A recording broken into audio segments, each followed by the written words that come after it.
வயலும் செழிக்க வாழ்வு தந்தானே, வயலும் வாழ்வு தந்தானே. அட பொன்னா விளையும் பூமிக்கு நல்ல விவரம் தந்தானே, உழவனின் உறவா வந்தானே.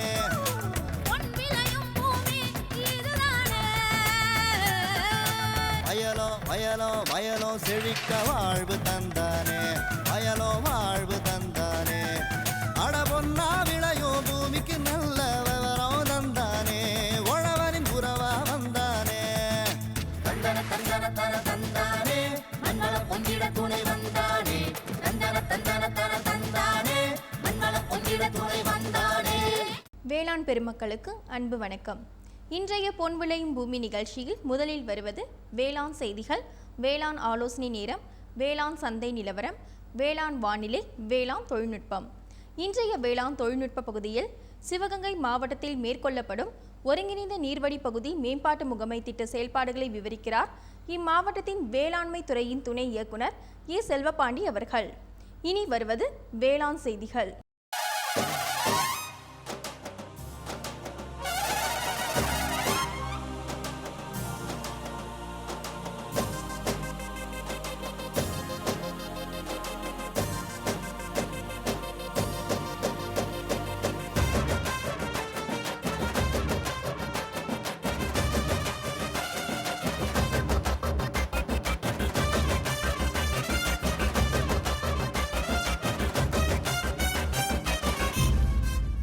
வணக்கம். வேளாண் செய்திகள். முதலில் வருவது மாத்தி யோசிச்சேங்க.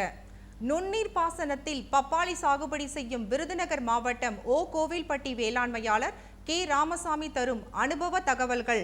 வேளாண் ஆலோசனை நேரத்தில் தஞ்சாவூர், திருநெல்வேலி, திண்டுக்கல் மாவட்டங்களுக்கான வேளாண் அறிவுரை.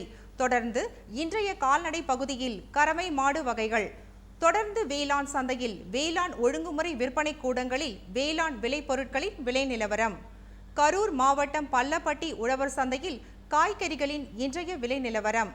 திருச்சி திருவரங்கம் மலர் சந்தையில் வணிக மலர்களின் இன்றைய விலை நிலவரம். வேளாண் வானிலையில் காவிரி டெல்டா மண்டலத்திற்கான வேளாண் அறிவிக்கை. உழவர் மற்றும் மீனவர்களுக்கான வானிலை முன்னறிவிப்பு. விரிவான செய்திகள். மாத்தி யோசிச்சேங்க. வேளாண்மையில் தண்ணீரின் தேவை இன்றியமையாதது. பாரம்பரிய வேளாண்மையில் நீரின் அளவு உபரியாக வீணானது. ஆனால் இன்றைக்கு நீரின் தேவை வேளாண்மைக்கு மட்டுமன்றி பிற துறைகளுக்கும் பொதுமக்களுக்கும் தேவையின் அளவு அதிகரித்துள்ளது. இதனை கருத்தில் கொண்டு நீர்ப்பாசன முறையில் நுண்ணீர் பாசன முறை வேளாண்மையாளர்களுக்கு அறிவுறுத்தப்படுகின்றது. நுண்ணீர் பாசனத்தில் சிறப்பான முறையில் பப்பாளி சாகுபடியினை மேற்கொண்டு வரும் விருதுநகர் மாவட்டம் கோவில்பட்டி கிராம வேளாண்மையாளர் கே ராமசாமி அவர்களை சந்தித்த போது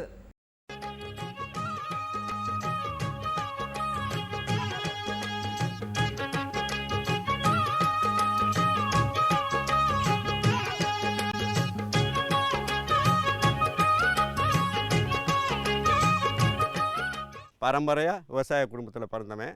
எங்கள் தாத்தாவிலேருந்து நாங்கள் விவசாயம் தான் பண்ணிக்கிட்டு இருக்கோம். ஃபஸ்ட்டு எங்கள் தாத்தா மாடு வச்சு இறைச்சி வாய்க்கால் வழியாக தண்ணி விட்டுக்கிட்டு இருந்தார். அதுக்கப்புறம் எங்கள் அப்பா வந்து பம்செட்டு மூலமாக வாய்க்கால் வழியாக தண்ணி பாய்ச்சிக்கிட்டு இருந்தார். இப்போ நான் டீப்பு வழியாக தண்ணி பாய்ச்சிக்கிட்டு இருக்கேன். இதுக்கு முழு காரணம் தோட்டக்கழகத்துறை தான். நான் ஃபஸ்ட்டு விவசாயத்தை ஆரம்பிக்கும்போது 5 ஏக்கர் மண்ணில் வாய்க்கால் வழியாக தண்ணி பாய்ச்சி விவசாயம் எடுத்துக்கிட்டு இருந்தேன். 3 வருஷமாக மழை ரொம்ப கம்மியாக இருந்ததுனால தண்ணி பற்றாக்குறையாக இருந்தது. 1 ஏக்கர் தான் என்னால் விவசாயம் பண்ண முடிஞ்சது.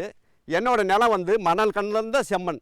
அதனால் ஒரு நாள் விட்டு ஒரு நாள் தண்ணி பாய்ச்சினாத்தான் தண்ணியோட ஈரப்பதம் எனக்கு கிடச்சிச்சு. அப்படிங்கும்போது நான் 1 ஏக்கரில் வந்து 1 வாரத்தில் தண்ணி பாய்க்கும்போது 1 ஏக்கர் பாய்ஞ்சி முடிக்கும்போது மறுதடவையாக அந்த 1 ஏக்கருக்கு மேலே என்னால் பாய்க்கவே முடியல. அப்படி இருக்கும்போது என் தம்பி பாபுங்கிறவர் பக்கத்தில் சொட்டு நீர் விவசாயம் பண்ணிக்கிட்டு இருந்தார். அப்புறம் அவர் பார்த்தேன். அவர் என்னை தோட்டக்கலைக்கு கூப்பிட்டு போனார். அவங்க தோட்டக்கலையில் வந்து பார்த்துட்டு, இந்த மாதிரி சொட்டு நீர் போட்டிங்கன்னா நீங்கள் அதிகமான நிலத்தில் விவசாயம் பண்ணலாம், குறைஞ்ச தண்ணியில் அதிகமான நிலத்தில் விவசாயம் பண்ணலாம் அப்படின்ட்டு தோட்டக்கலைத்துறையிலேருந்து எல்லோரும் வந்து என்னை ஊக்கப்படுத்தினாங்க. அவங்களும் வந்து என் நிலத்தை பார்த்தாங்க. பார்த்துட்டு இந்த சொட்டு நீரை வந்து போட்டு கொடுத்தாங்க. போட்டு கொடுத்துட்டு நான் ஃபஸ்ட்டு என்னை பப்பாளி நடுறதுக்கு அவங்க தான் எனக்கு ஐடியா கொடுத்தாங்க. முதல்ல நான் வந்து வாய்க்கால் வழியாக பப்பாளி நட்டு விவசாயம் பண்ணும்போது எனக்கு வந்து ஏக்கருக்கு ஒரு 3 டன் வரைக்கும் எடுத்துக்கிட்டு இருந்தேன். அதே இது இப்போ நான் சொட்டு நீரில் போகிறதுனால ஏக்கருக்கு இப்போ நான் 80 டன் எடுத்துட்டேன். அதுக்கு காரணம் வந்து சொட்டு நீர் தான். டெய்லி வந்து 1 மணி நேரம் ஓட்டுனா போதும். அந்த என்னோட நிலம் வந்து மணல் சாரியாக இருக்கிறதுனால அந்த ஈரம் வந்து இருந்துக்கிட்டே இருக்கும். அந்த ஈரம் இருந்துக்கிட்டே இருக்கிறதுனால தொடர்ந்து இந்த பப்பாளியோட காய் வந்து கீழே இருந்து மேலே வரைக்கும் எனக்கு இருந்துக்கிட்டே இருக்குது. எப்போ 8வது மாதத்தில் நான் நட்டு 8வது மாதத்தில் பலன் கொடுக்க ஆரம்பிச்சு, 8வது மாதத்துலேருந்து இப்போ 8 மாதமாக தொயந்து நான் பலன் எடுத்துக்கிட்டு இருக்கேன். இன்னும் எனக்கு 8 மாதம் வருங்கிற நம்பிக்கை இருக்குது. ஏன்னா அந்த அளவுக்கு இந்த ஈரப்பதம் எனக்கு நல்லா கை கொடுக்குது.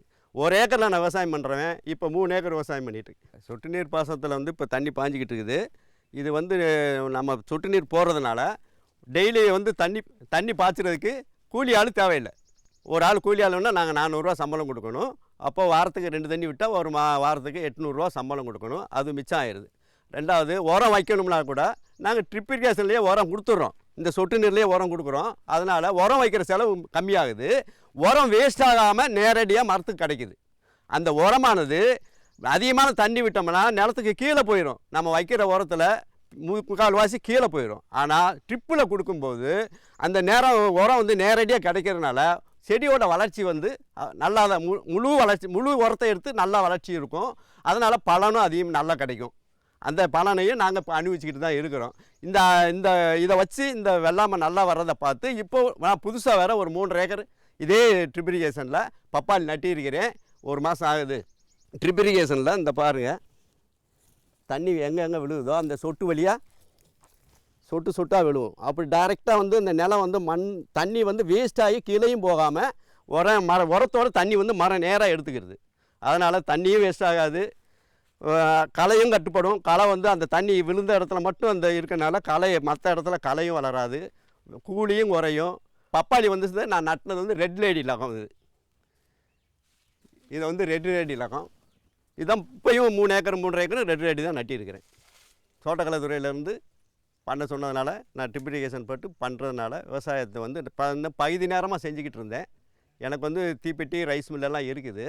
இதில் வர்ற வருமானத்தை பார்த்து இதில் வர்ற லாபத்தை பார்த்து ஃபுல் டைமாக இப்போ நான் ரொம்ப சந்தோஷமாக ஃபுல் டைம் பண்ணிகிட்ருக்கேன். அங்கே ரைஸ் மில்லெல்லாம் வேற ஆளுகளை விட்டுட்டு எந்நேரமாக ஃபுல் டைம் நான் பண்ணிகிட்ருக்கேன். மேலும் விவரம் பெற கே ராமசாமி அவர்களை 09486260360 என்ற கைபேசி எண்ணில் தொடர்பு கொள்ளலாம். இனி வருவது வேளாண் ஆலோசனை நேரம்.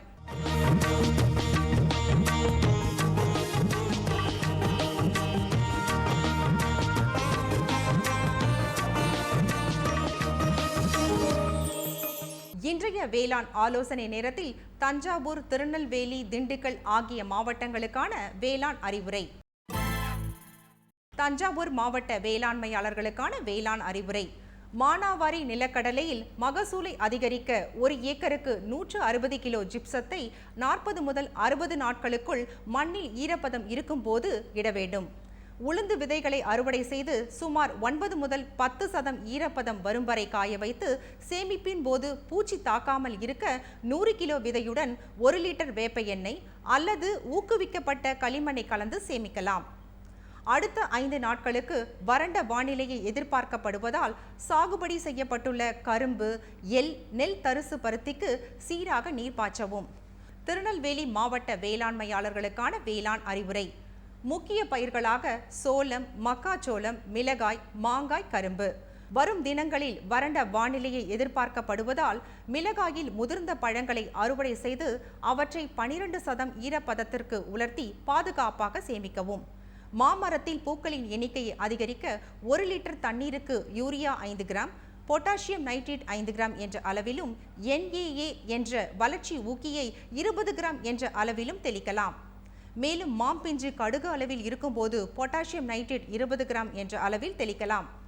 திண்டுக்கல் மாவட்ட வேளாண்மையாளர்களுக்கான வேளாண் அறிவுரை. முக்கிய பயிர்கள் கரும்பு மற்றும் காய்கறி பயிர்கள். தற்சமயம் வெப்பநிலை உயர்ந்து காணப்படுவதால் மண்ணின் ஈரப்பதத்தை பொறுத்து காய்கறி பயிர்களுக்கு நீர்ப்பாசனம் செய்யவும். காய்கறி பயிர்கள் பூக்கும் மற்றும் காய்பிடிக்கும் பருவமாதலால் வெப்பநிலையை கருத்தில் கொண்டு நுண்ணூட்ட சத்துக்களை இலை வழி தெளிக்கவும். மிளகாயில் பழத்துளைப்பான் தாக்குதல் உள்ளது. இதனை கட்டுப்படுத்த 1 ஏக்கருக்கு 5 எண்ணிக்கையில் இனக்கவர்ச்சி பொறிகளை வைக்கவும். தொடரும் வேளாண் ஆலோசனை நேரத்தில் இன்றைய கால்நடை பகுதியில் கறவை மாட்டினங்கள். பால் உற்பத்திக்கு வளர்க்கப்படும் உள்நாட்டு மாட்டினங்கள்.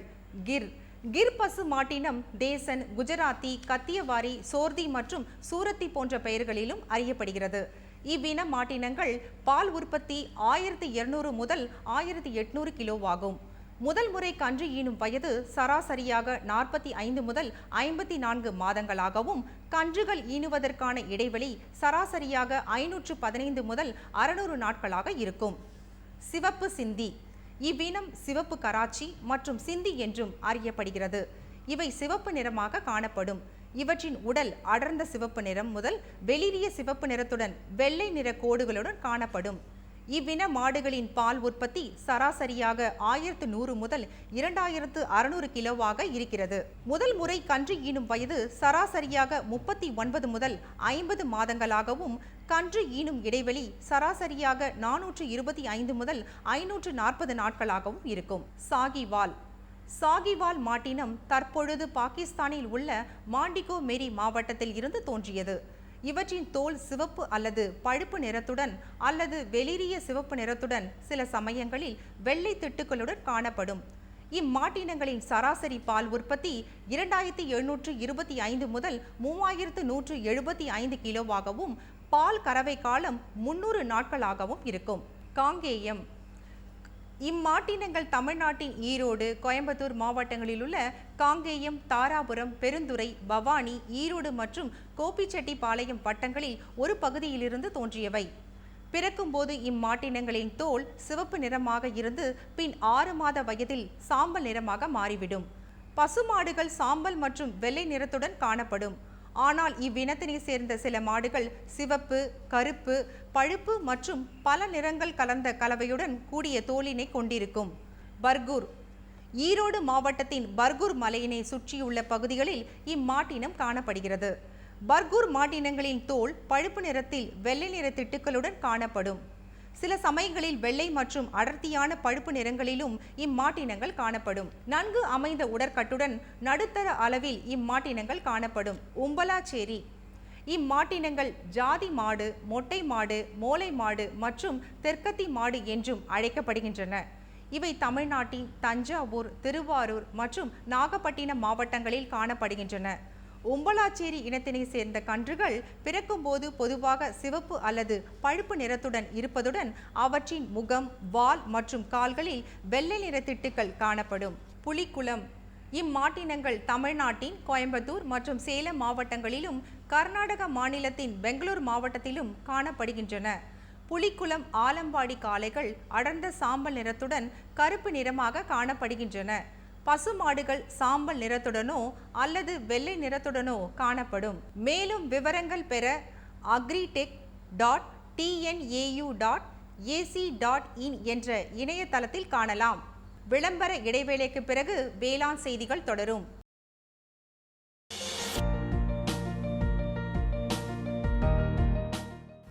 வேம்பு கலந்த யூரியா. சிறந்த உற்பத்திக்காக வேம்பு கலந்த யூரியா நம் நாட்டிலேயே 70 லட்சம் டன்னாக அதிகரிக்க 6 ஆலைகள் சீரமைக்கப்படுகின்றன.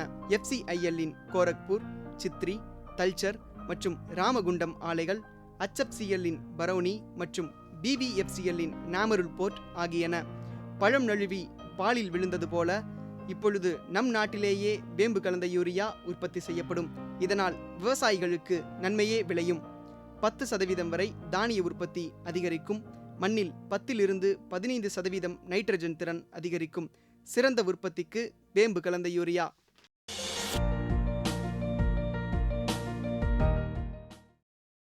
இனி வருவது வேளாண் சந்தை.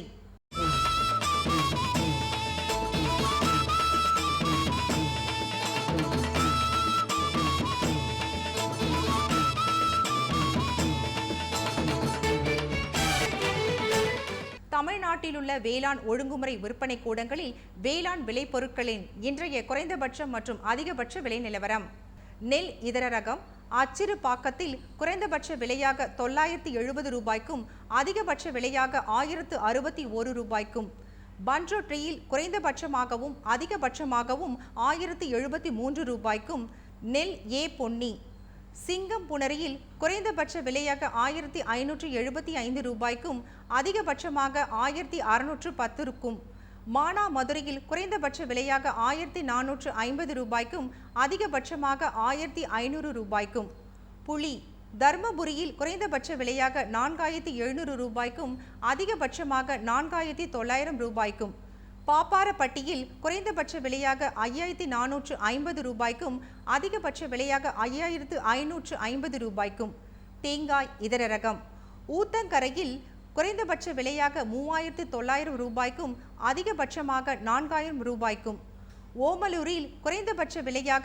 1350 ரூபாய்க்கும் அதிகபட்சமாக 1450 ரூபாய்க்கும், மணிலா இதர ரகம் அவலூர்பேட்டையில் குறைந்தபட்சமாக 6137 ரூபாய்க்கும் அதிகபட்சமாக 7174 ரூபாய்க்கும், கடலூரில் குறைந்தபட்ச விலையாக 6246 ரூபாய்க்கும் அதிகபட்சமாக 7642 ரூபாய்க்கும், கொண்டைக்கடலை இதர ரகம் உடுமலைப்பேட்டையில் குறைந்தபட்சமாக 5300 ரூபாய்க்கும் அதிகபட்சமாக 5500 ரூபாய்க்கும், உளுந்து இதர ரகம் விக்கிரவாண்டியில் குறைந்தபட்சமாக 10120 ரூபாய்க்கும் அதிகபட்சமாக 12555 ரூபாய்க்கும், தூத்துக்குடியில் குறைந்தபட்சமாக 8800 ரூபாய்க்கும் அதிகபட்சமாக 9200 ரூபாய்க்கும், திணை இதர ரகம் பன்ருட்டியில் குறைந்தபட்சமாகவும் அதிகபட்சமாகவும் 2301 ரூபாய்க்கும், விருதாச்சலத்தில் 2001 ரூபாயிலிருந்து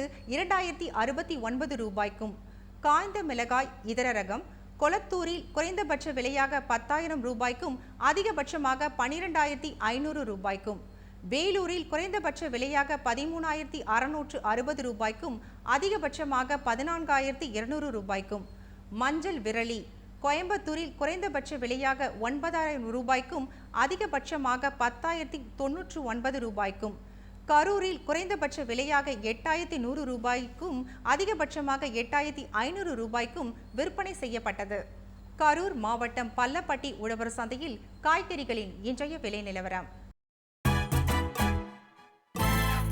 கத்திரிக்காய் 1 கிலோ 20 ரூபாய்க்கும், வெண்டைக்காய் 1 கிலோ 28 ரூபாய்க்கும், அவரைக்காய் 1 கிலோ 50 ரூபாய்க்கும், சின்ன வெங்காயம் 1 கிலோ 30 ரூபாய்க்கும், பெரிய வெங்காயம் 1 கிலோ 20 ரூபாய்க்கும், பச்சை மிளகாய் 1 கிலோ 50 ரூபாய்க்கும், தக்காளி 1 கிலோ 26 ரூபாய்க்கும், இஞ்சி 1 கிலோ 60 ரூபாய்க்கும், கருவேப்பிலை கட்டு ஒன்றுக்கு 10 ரூபாய்க்கும், கொத்தமல்லி கட்டு ஒன்றுக்கு 15 ரூபாய்க்கும், புதினா கட்டு ஒன்றுக்கு 15 ரூபாய்க்கும் விற்பனை செய்யப்பட்டது.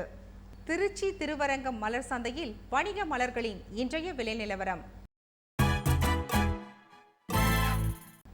கத்திரி ரோஸ் 20 பூக்கள் கொண்ட பாக்கெட் விலை 80 ரூபாய்க்கும், மல்லிகை 1 கிலோ 80 ரூபாய்க்கும், முல்லை 1 கிலோ 160 ரூபாய்க்கும், கனகாமரம் 1 கிலோ 150 ரூபாய்க்கும், செண்டு மல்லி 1 கிலோ 40 ரூபாய்க்கும், வாடாமல்லி 1 கிலோ 40 ரூபாய்க்கும், பட்டன் ரோஸ் 1 கிலோ 120 ரூபாய்க்கும், துளசி 1 கிலோ 20 ரூபாய்க்கும், சம்பங்கி 1 கிலோ 80 ரூபாய்க்கும், அரளி 1 கிலோ 120 ரூபாய்க்கும், சாமந்தி 1 கிலோ 60 ரூபாய்க்கும், கோழிக்கொண்டை 1 கிலோ 25 ரூபாய்க்கும், விருச்சிப்பூ 1 கிலோ 30 ரூபாய்க்கும் விற்பனை செய்யப்பட்டது. இனி வருவது வேளாண் வானிலை.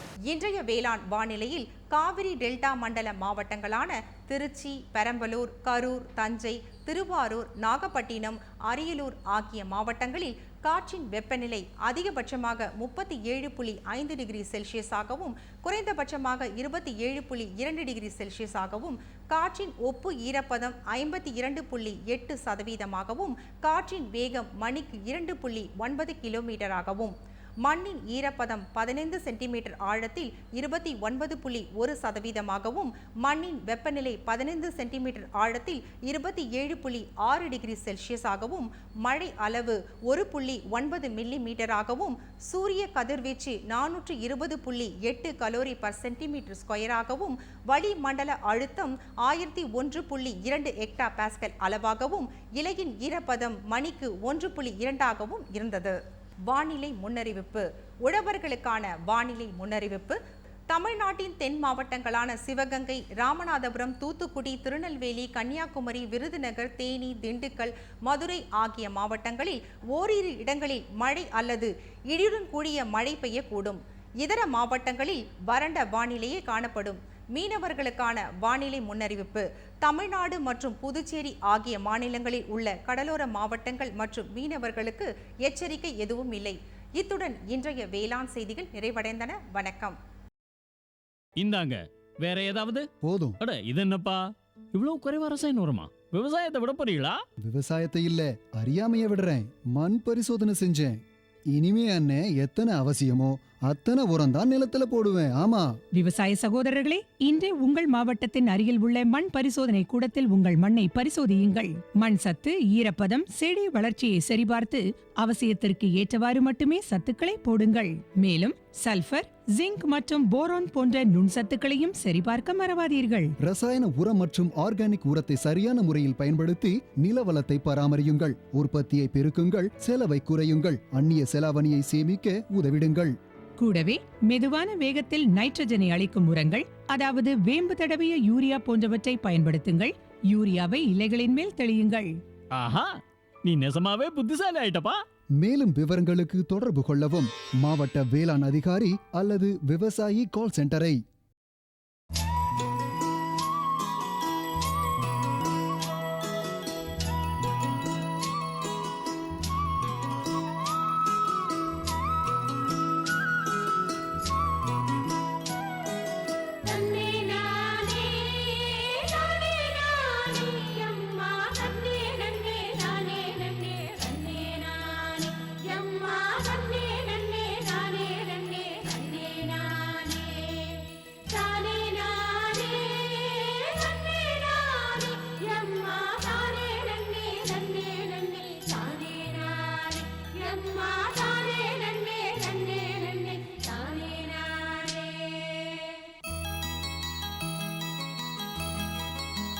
இன்றைய வேளாண் தொழில்நுட்ப பகுதியில் ஒருங்கிணைந்த நீர்வழி பகுதி மேம்பாட்டு முகமை திட்ட செயல்பாட்டினை விவரிக்கிறார் இம்மாவட்டத்தின் வேளாண்மை துறையின் துணை இயக்குனர் ஏ செல்வபாண்டி அவர்கள்.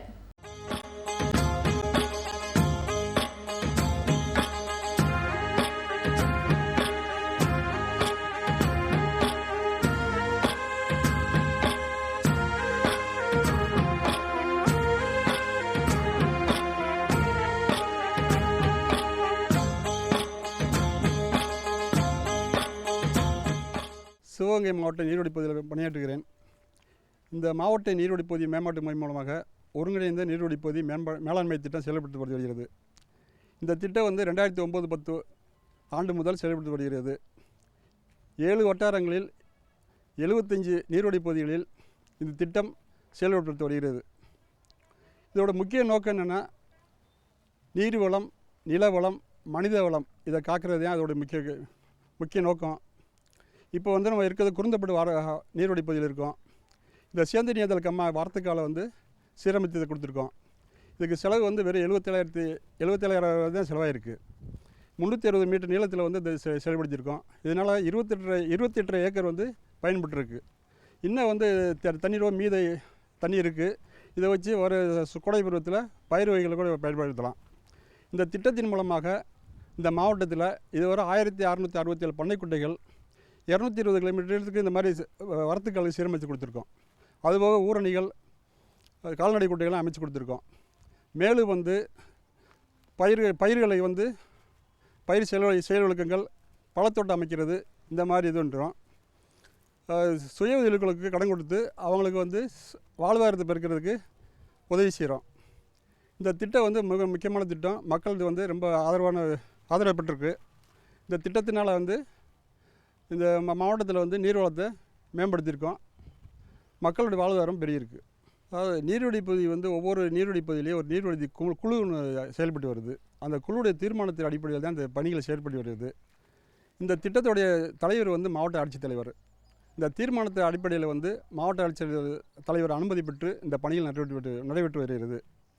இந்த திட்டத்தினால் நிலவளம் மேம்படுத்தப்படுகிறது, நீர்வளம் அதிகப்படுத்தப்படுகிறது. இதனால் நிலத்தடி நீர் மட்டம் வெகுவாக உயர்ந்தது. இந்த பகுதியில் பார்த்தீங்கன்னா கிணத்துல வந்து கிணத்தோட நீர்மட்டம்லாம் ஒரு 2 மீட்டர் மேலே வந்து உயர்ந்திருக்கு. இதனால் வந்து இந்த திட்டம் வந்து மக்களுக்கு வந்து ரொம்ப பயனுள்ள திட்டம். இதனால் வந்து பல பேர் பயன்பட்டுருக்காங்க. இப்போ இந்த சுய தொழில்களுக்கு கடன் கொடுக்கறதுனால அவங்க ஆடு வளர்த்தல், மெழுகுவர்த்தி தயாரித்தல், பினாயில் தயாரித்தல், அந்த மாதிரி தொழிலெலாம் சிறு தொழில் பண்ணிடுறாங்க. பண்ணைக்குட்டையில் வந்து மீன் குஞ்சில் கொடுக்குறோம். அந்த மீன் குஞ்சில் வந்து ஒரு பண்ணைக்குட்டையிலேருந்து ஒரு 80,000 வரலும் ஒரு உபரி வருமானம் கிடைக்கிது மீன் வளர்க்குறதுனால. மேலும் வந்து மக்கள் வந்து இந்த திட்டத்தினால் பல்வேறு பயன்களை பெறாங்க. இப்போ வந்து தோட்டக்கலை பயிர்களை வந்து கொடுக்குறோம். மாமரங்கள், அந்த மாதிரி கொய்யா அந்த மாதிரி மரங்களை கொடுத்து அதை வளர்த்து அதிலே வந்து நிரந்தர வருமானம் கிடைக்கும். அதாவது நீடித்த நிலையான வருமானம் கிடைக்கிறதுக்கு இந்த திட்டம் வந்து பயனுள்ளதாக இருக்குது. இந்த பகுதியில் வந்து சிறுதானிய பயிர்கள் வந்து அதிகமாக பயிரிடுறதில்லை. அதை ஊக்குவிக்கும் விதமாக 565 ஹெக்டேர் பரப்பிற்கு வீரிய மக்காச்சோள விதைகள் கொடுத்துருக்கோம். அதில் வந்து நல்ல பலன்கள் அடைஞ்சிருக்காங்க. நல்ல மகசூல் கிடைச்சதுனால விவசாயிகளுக்கு நல்ல அதிக வருமானம் கிடைச்சிருக்கு. அது மாதிரி வந்து பல்வேறு பயிர்கள் வந்து ஊக்குவிக்கிறோம். இப்போயும் வந்து இந்த கோடை பருவத்தில் பயிர் வகைகள் வந்து ஒரு 60 ஹெக்டருக்கு வந்து செயல்படுத்த போகிறோம். இந்த திட்டத்தின் மூலமாக பண்ணை கருவிகளும் கொடுக்குறோம். இந்த மாதிரி கைத்தெளிப்பான்கள், விசைத்தெளிப்பான்கள், கடப்பாறை, மம்பட்டி இந்த மாதிரி பண்ணை கருவிலாம் கொடுத்து அவங்களுக்கு வந்து பயன்படுத்த மாதிரி செய்கிறோம். இப்போ அடுத்து வந்து தையல் மிஷின் இந்த மாதிரி கொடுக்கறதுக்கு ஏற்பாடு பண்ணி போகிறோம். தையல் மிஷின் மக்கள் வாழ்வாதாரம் பெறுகிறதுக்கு. இந்த திட்டத்தில் பயன்பெற விரும்புகிறவங்க வந்து அந்தந்த நீர்வழிப்பதி குழு அணுகி அவங்கள தேவைகளை சொல்லி தீர்மானம் நிறைவேற்றி பயன்பெறலாம். இது அருமையான திட்டம். இந்த திட்டத்தை மக்கள் வந்து செயல்படுத்தி பயன்படுத்துமாறு கேட்டுக்கொள்ளப்படுகிறது. மேலும் விவரம் பெற ஏ செல்வபாண்டி அவர்களை 094 43 79 41 23 என்ற கைபேசி எண்ணில் தொடர்பு கொள்ளலாம். சரிங்க சரிங்க. இவ்ளோ நேரம் சிரிச்சு யார்கிட்ட பேசிட்டு இருந்தீங்க? விவசாயிகள் கால் சென்டர் நிபுணர்கிட்ட பயிர்கள் பத்தின யோசனை கேட்டுட்டு இருந்தேன். காலையில சரி, மதியானம் கூடவா? விவசாயிகள் கால் சென்டர் காலையில 6 மணில இருந்து ராத்திரி 10 மணி வரை திறந்திருக்கும். ஞாயிற்றுக்கிழமை கூடவா? ஆமா, வருஷத்துல 365 நாளும் திறந்திருக்கும். விவசாயம் சம்பந்தப்பட்ட பிரச்சனைகளுக்கு தங்கள் மொழியில் உடனே தீர்வு பெற இந்தியாவில் எங்கிருந்தும் எந்த போன் மூலமும் தேசிய ஹெல்ப்லைன் நம்பர் 1800 180 1551 தொடர்பு கொள்ளவும். 2/5/2016 திங்கட்கிழமை அன்று பொன் விளையும் பூமி நிகழ்ச்சியில்